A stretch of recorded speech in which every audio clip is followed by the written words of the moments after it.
একটি পণ্য বিক্রি করে পাইকারি বিক্রেতা 20% এবং খুচরা বিক্রেতা 20% লাভ করে। যদি দ্রব্যটির বিক্রয় মূল্য 576 টাকা হয় তবে শুরুতে তার ক্রয় মূল্য কত ছিল? আমরা ভালো করে বুঝতে হবে আগে। এই যে ওরা বলছে যে যদি দ্রব্যটির বিক্রয় মূল্য 576 টাকা হয়, এই যে 576 টাকাটা না, এটা কিন্তু শেষ বিক্রয় মূল্য। শেষ, এই যে দেখা যাচ্ছে না, খুচরা বিক্রেতা যে 20% লাভ যোগ করে যে বিক্রয় মূল্যটা নির্ধারণ করছে সেটা হচ্ছে এই যে 576 টাকা। ঠিক আছে? তাহলে বলছে যে তবে শুরুতে তার ক্রয় মূল্য কত ছিল? শুরুতে ক্রয় মূল্য বলতে পাইকারি বিক্রেতা কত দিয়ে কিনছিল। ঠিক আছে? শুরুতে ক্রয় মূল্য বলতে বোঝাচ্ছে যে পাইকারি বিক্রেতা, সেও তো একজন বিক্রেতা, তাই না? সেও তো কারো কাছ থেকে না কারো কাছ থেকে সে ক্রয় করছে, তাই না? এই পাইকারি বিক্রেতা কত টাকা দিয়ে ক্রয় করেছিল এইটা তারা চাচ্ছে। আচ্ছা, তাহলে খেয়াল করুন, এই যে 576 কিন্তু আমাদের শেষ বিক্রয় মূল্য। তো প্রথমে আমরা ধরে নিই যে তার ক্রয় মূল্য,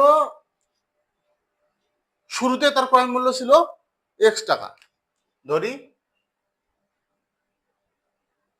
শুরুতে ক্রয় মূল্য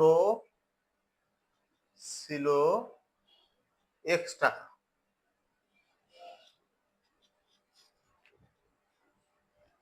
আচ্ছা, কারণ শুরুতে যে ক্রয় মূল্য এক্স টাকা ছিল, আমাদের কিন্তু হিন্টস দেওয়া আছে যে সর্বশেষ যে বিক্রয় মূল্য সেটা কিন্তু 576। তাহলে এক্স এর সাথে যদি পাইকারি বিক্রেতা কিন্তু শুরুতে এক্স টাকা দিয়ে কিনছে, তারপরে কিন্তু 20% লাভ যোগ করছে, করছে না? তার মানে কি এক্স যোগ এক্স এর 20%, তাই না? এক্স হচ্ছে কি ক্রয় মূল্য, আর আবার এক্স এর উপর আবার ক্রয় মূল্যের উপর 20% যোগ, প্রফিট যোগ করছে, লাভ যোগ করছে। তাহলে এই কথাটাকে তাহলে এটা কি দাঁড়াচ্ছে? তাহলে এটা তাহলে পাইকারি বিক্রেতার বিক্রয় মূল্য দাঁড়াচ্ছে, তাই না? তারপরে কি আসতেছে? আবার যোগ,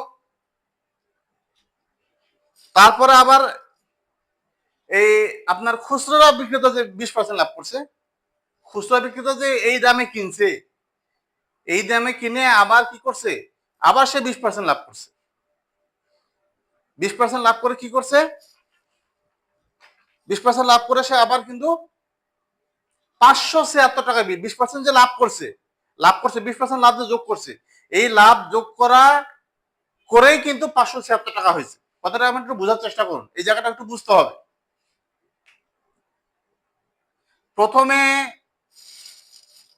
প্রথমে কি করছে? প্রথমে পাইকারি বিক্রেতা এক্স টাকা দিয়ে কিনছে, তারপরে এক্স টাকার সাথে 20% যোগ করছে। খেয়াল করুন, এক্স টাকা দিয়ে কিনছে না? আচ্ছা, কিনে 20% যোগ করছে, 20% লাভ যোগ করছে, তাহলে 120%, 120%। এটাকে আমরা কিভাবে লিখতাম? এক্স যোগ এক্স এর 120%, মানে এক্স এর 20%, এইভাবে আমরা সাধারণত লিখি। সাধারণভাবে আমরা এক্স হচ্ছে ক্রয় মূল্য, ক্রয় মূল্যের সাথে আরো 20% যোগ করে, ক্রয় মূল্যের উপর 20% যোগ করে আমরা বিক্রয় মূল্য নির্ধারণ করি সাধারণত। এই কথাটাকে আমরা একবার এইভাবে লিখছি, এভাবে লেখা যায়। ঠিক আছে? এক্স এর 120%, এভাবে লেখা যায়। একবারে 120% লিখছি। মনে রাখতে হবে যে যখন প্রফিট যোগ করব তখন 100-র সাথে যত পার্সেন্ট প্রফিট তত পার্সেন্ট যোগ করে দিব। এখানে 20% তাই 20% যোগ করছি। আর যখন লস হবে, ক্ষতি হবে, তখন কি করব? যত পার্সেন্ট ক্ষতি হবে 100 থেকে তত বিয়োগ দিব একবারে, তাহলে যে কাজটা হবে। তাহলে এক্স এর 120%, তার মানে এটা হচ্ছে পাইকারি বিক্রেতার কি? পাইকারি বিক্রেতার বিক্রয় মূল্য। ও ক্রয় করছে এক্স টাকায়, আবার আরো 20% সে লাভ যোগ করছে। ঠিক আছে?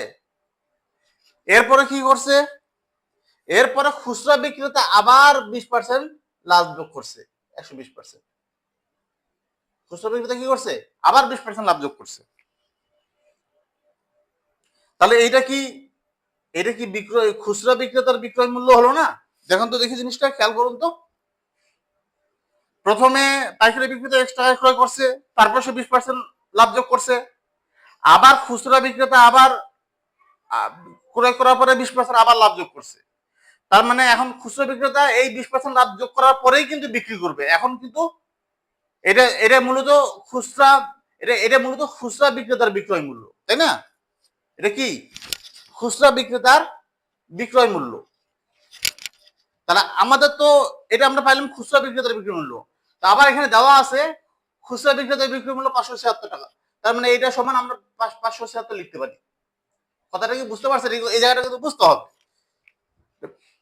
বুঝতে না পারলে আবার আপনারা ভিডিওটা দেখবেন, দেখলে বুঝতে পারবেন সহজে। তাহলে এখন আমরা ক্যালকুলেশন করব। এক্স এর 120 এক্স গুণন এর মানে গুণন 120% মানে 120 উপরে নিচে 100, আবার এর মানে গুণন 120% মানে 120 উপরে নিচে 100 সমান সমান 576।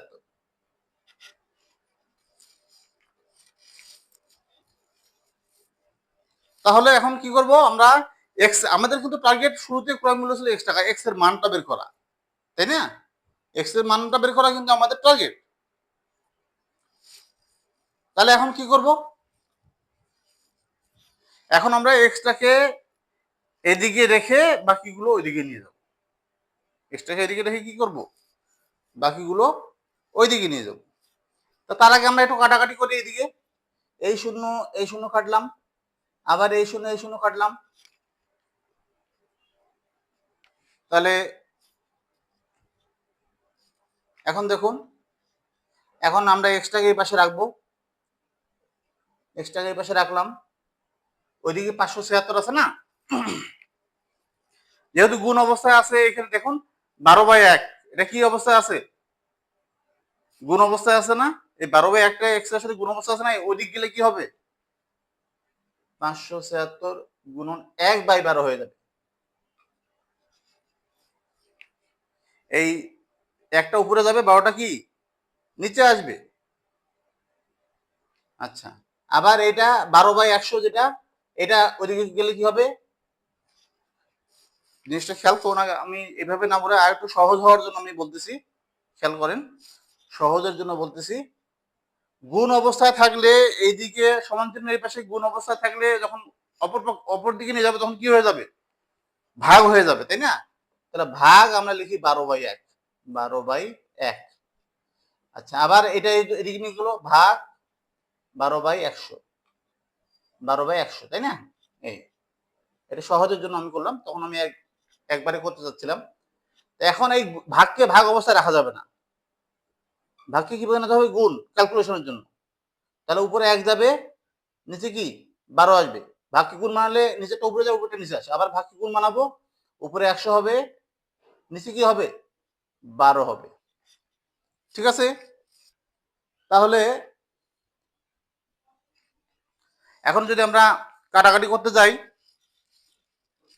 যদি আমরা কি দিয়ে কাটা যেতে পারে? 6 দিয়ে এটাকে কাটা যায় কিনা দেখি। 6 48, 6 লং 54, 3 17। হ্যাঁ, 6 দিয়ে এটাকে কাটা যায়। 6 দিয়ে এটাকে কাটলে 6 লং 54 আর 3 6 36, 6 6 36, 96। আর এটাকে 6 2 12, তাই না? আচ্ছা, আবার যদি আমি 12 দিয়ে 96 কাটি, 12 কে 12, 8 12, 96। আবার 2 দিয়ে 100 কাটলে 2 1 2, 50 2 100। ঠিক আছে না? তাহলে আমাদের অ্যান্সারটা কত আসছে দেখুন। আর নিচে কিন্তু 1 ছাড়া আর কোনো সংখ্যা নেই। তাহলে 50 থাকতেছে 8, 8 গুণ 50, তাহলে 8 0 0, 50 40।